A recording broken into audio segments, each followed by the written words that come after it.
Hola amigos, nos encontramos el día de hoy acá listos para continuar con la segunda parte de nuestra reseña del libro La batalla por el comienzo del pastor John MacArthur. Recuerda activar las alertas en el video, darle me gusta y suscribirte al canal.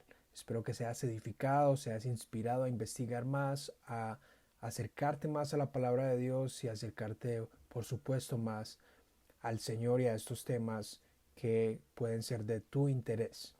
Comenzamos entonces con el capítulo número 1. En nuestro primer video hablamos acerca de la introducción que el pastor MacArthur hace a su libro. Y en el día de hoy estaremos hablando del capítulo número 1 y el capítulo número 2. Comencemos. Capítulo 1 titula Creación, créalo o no. Un enfoque en el capítulo número 1 de Génesis. El título de inmediato nos da a conocer un poco acerca del autor, cuán tajante es, cuán contundente y cuán innegociable al momento de escoger posiciones en donde esté en riesgo la autoridad y la veracidad de la Biblia. Para John MacArthur no hay un punto medio en esta posición y al momento de hablar del origen del universo. Para el pastor John solamente existe una opción y esa opción es Dios es el originador, el creador del universo, el diseñador, que le tomó 6 días de 24 horas. Por eso su título, créalo o no, es básicamente como decir no me importa si no lo crees. Esta es la verdad. Y esto es un punto muy bueno que el pastor John tiene porque hoy en día se necesitan hombres que sean de una posición, de convicciones. Necesitamos convertirnos en personas que tengamos convicciones. Por lo general, nuestra época es una época de sincretismo en donde todo el mundo tiene una opinión y todo el mundo parece tener una verdad. La realidad es que cuando todo el mundo tiene la verdad ya no es de nadie. Así que el pastor MacArthur comienza este capítulo con una frase básica. Esta frase básica es: la nada multiplicado por nada equivale a todo. Esta es la fórmula naturalista que MacArthur comienza atacando. Recordemos que él le hace honor al título del libro. Él se arma de una artillería, de unas armas para atacar el naturalismo y el evolucionismo científico, principalmente de la corriente de Charles Darwin. El capítulo 1 entonces se propone responder las preguntas: ¿cuándo comenzó la creación? ¿Quién comenzó la creación? ¿Y cómo comenzó la creación? Estas son abordadas en este capítulo, en el cual fuertemente se subraya que Dios es el origen de todas las cosas, porque así le plació, y Él, ¿cómo? Es por medio de su palabra, es decir, por fiat de Dios. Dicho de otra manera, el universo no tardó millones de años en un proceso evolutivo para llegar a formarse de la forma que la conocemos hoy, de la estructura y la organización que posee. Para él, el capítulo 1 de Génesis es literal, no es simbólico, no es solamente un cuadro de la creación, sino que es literal. La revelación que Dios le da a Moisés para escribir Génesis 1 es un testimonio histórico en el cual Moisés es un testigo, pero el testigo principal de la obra de la creación es Dios mismo. Por lo tanto, uno de los argumentos principales que el capítulo nos ofrece es: Dios es el testigo, por lo tanto Dios es el escritor de la historia, pues solo Él sabe cómo pasaron las cosas porque Él estuvo allí. Ustedes recordarán que en nuestro primer video mencionamos al naturalista Herbert Spencer. Es interesante que a pesar de que él fue un gran promotor del naturalismo, de una ideología anticristiana, antidios, y que menoscaba la autoridad de las escrituras y ha tenido consecuencias terribles al ser aplicada a las diversas ciencias, este hombre ha descubierto 5 elementos que son esenciales para que exista un universo. Dicho de otra manera, él ha logrado descubrir o proponer una teoría que ofrece 5 elementos esenciales para que exista lo que existe. Es decir, él habla de tiempo, de fuerza, de acción, de espacio y de materia. Sin esas 5 cosas no puede existir un universo ni un ambiente propicio para que la naturaleza viva y el hombre viva. Lo poderoso es que estos 5 elementos se encuentran en el primer versículo del primer libro, del primer capítulo de la Biblia. Génesis 1.1 narra de la siguiente manera: en el principio Dios creó los cielos y la tierra. Aquí podemos ver estos 5 elementos fundamentales. En el principio equivale a tiempo. Dios equivale a fuerza. Creó equivale a acción. Los cielos equivalen al espacio y la tierra equivale a la materia. Es interesante entonces que las verdades se encuentran en la cima, como lo afirmó el reformador Juan Calvino. En una ocasión, el mismo John MacArthur fue invitado a un debate en el programa de Larry King, en donde el título era Dios versus la ciencia. Y allí hubieron personajes de varios trasfondos en donde se argumentaba y se hablaba de la importancia de la educación, de la ciencia y del creacionismo, etc.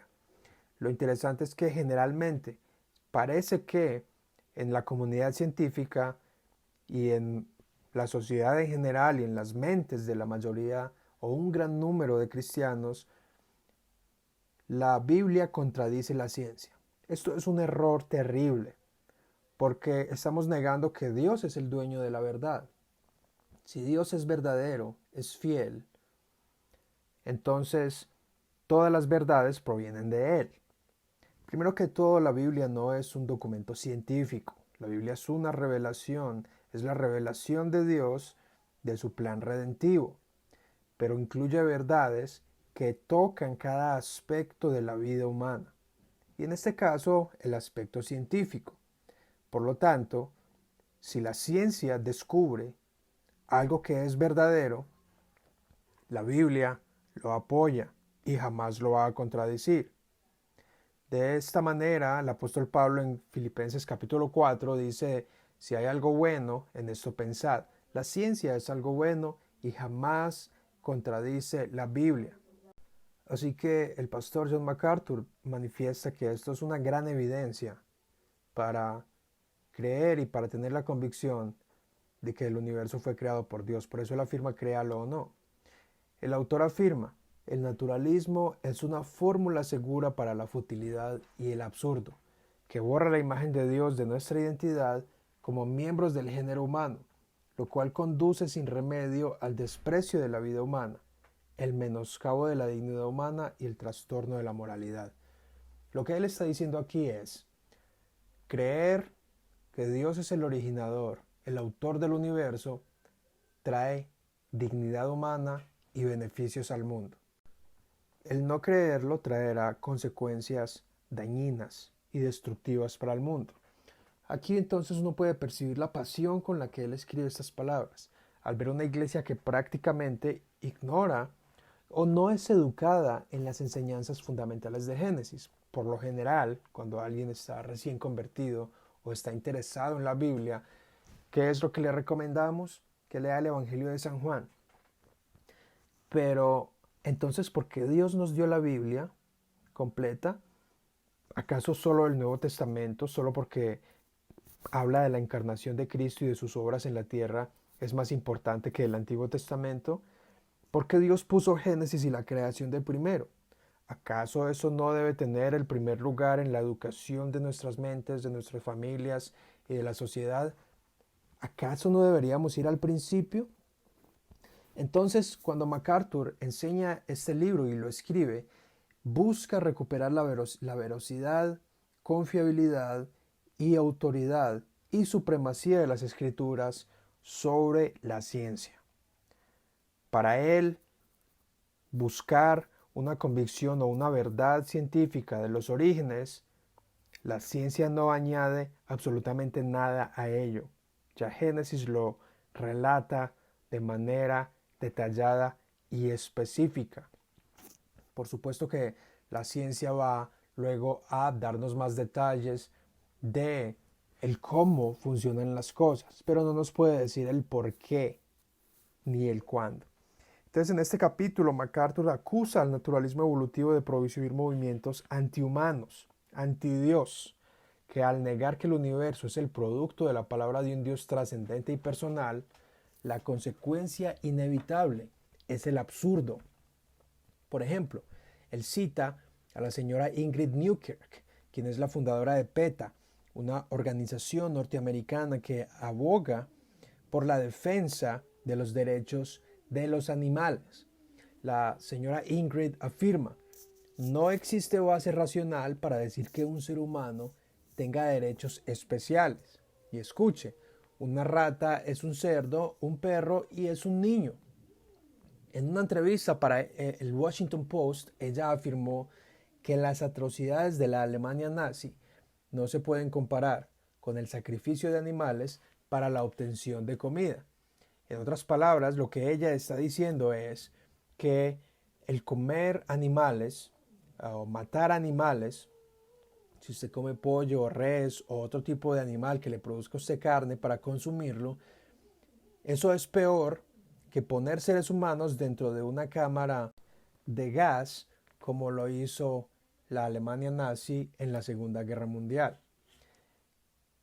Es decir, que el valor humano y la dignidad se abandonan y se pierden, se borran cuando se ignora y se rechaza que Dios es el creador.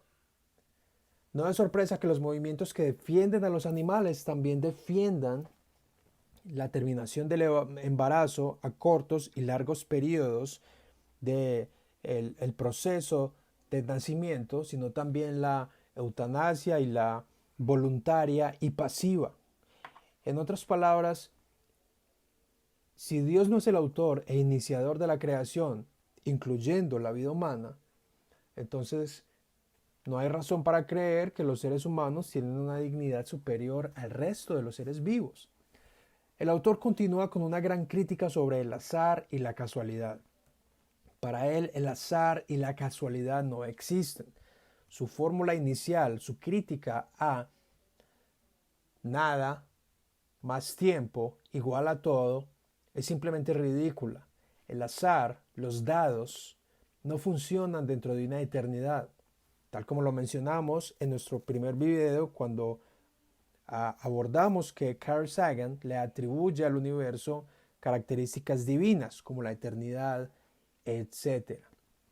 Este es el capítulo 1 entonces.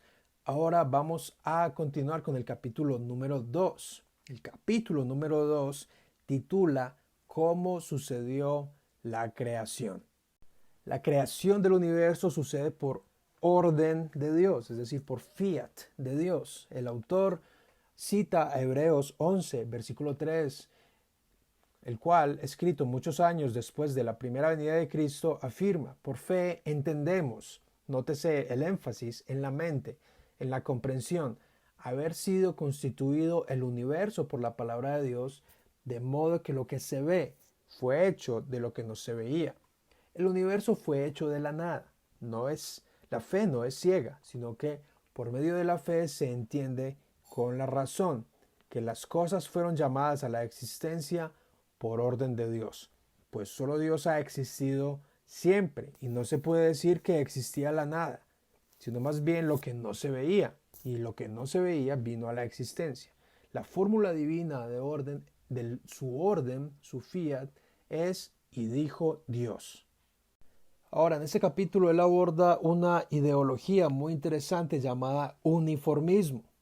El uniformismo fue promovida por dos hombres llamados James Hutton y su mejor discípulo Charles Lyell. Básicamente, el uniformismo es una teoría según la cual los fenómenos naturales y geológicos son en su mayor parte el resultado de fuerzas que han operado siempre, con uniformidad y sin interrupción. volvemos a lo mismo, es atribuirle al universo características o las perfecciones de Dios, atributos de eternidad, de omnipotencia. Si el universo ha existido siempre, entonces el universo es Dios. No hay mucha diferencia al concepto de las películas de ciencia ficción de Star Wars, en donde la fuerza es aquello con lo cual tú te conectas que siempre ha existido. El uniformismo tiene una contraparte. El uniformismo tiene una contraparte y esta es el catastrofismo. Catastrofismo, un punto de vista que afirma cambios geológicos espectaculares como resultado de acontecimientos violentos, repentinos y del todo irregulares. Las conclusiones de ambas teorías es que si el universo siempre ha funcionado igual, como lo afirma el uniformismo, entonces Dios no es necesario. Básicamente, si el universo siempre ha actuado de la misma manera, entonces, ¿qué papel tendría Dios si el universo se rige a sí mismo por su propia necesidad, de acuerdo a sus propias leyes? Más bien, por otro lado, tenemos los argumentos y el debate si el universo tiene un sistema cerrado o un sistema abierto. Pero para esos temas te recomiendo mirar el libro Fe Razonable por el autor William Lane Craig. Entonces, la enseñanza patente de las escrituras, dice el autor MacArthur, es que la historia del mundo no ha consistido en procesos naturales y geológicos uniformes desde el principio. Es decir, el universo no ha sido el mismo siempre, sino que han ocurrido al menos dos acontecimientos catastróficos o dos cataclismas a escala global. El primero fue en la creación misma, cuando Dios decide por voluntad libre hablar y crear el mundo. Por eso Él creó la tierra y dice, estaba desordenada y vacía. De allí comienza a darle orden y a darle color. Y el segundo es el diluvio de Noé. El diluvio de Noé ha afectado tremendamente el clima, la forma del planeta, de los continentes, de los océanos, pero esto lo hablaremos en un capítulo posterior. Ambas razones, ambos eventos catastróficos o cataclismas son suficientes para explicar todas las características geológicas e hidrológicas del planeta tal como lo conocemos. De esta manera, el autor termina el capítulo número 2, en donde podemos observar que el autor responde a la pregunta ¿cómo fue creado? Es por medio de la palabra de Dios, teniendo en cuenta que hubieron momentos catastróficos o cataclísmicos dentro del origen del mundo como lo conocemos, y que no es cierto que el universo siempre ha existido de forma uniforme. Así entonces terminamos con la reseña al capítulo 1 y 2. Esto es solamente un abrebocas, una breve introducción. La propuesta es para dar a conocer un poco del libro, cuál es la intención del autor, cómo podemos profundizar más y cómo podemos regresar a descubrir esas perlas preciosas que hay en el primer capítulo de Génesis, en donde el Señor le da orden al mundo en 6 días literales de 24 horas para luego reposar en el día séptimo.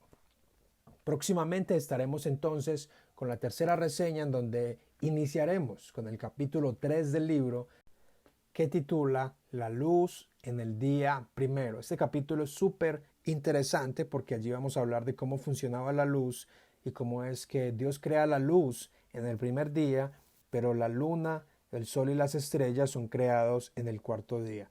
Así que espero que hayas sido edificado de nuevo, hayas despertado un interés por regresar a estas doctrinas o enseñanzas fundamentales para la iglesia, para tu crecimiento espiritual, tu familia, tu educación, y esperamos entonces que nos volvamos a ver pronto. Chao.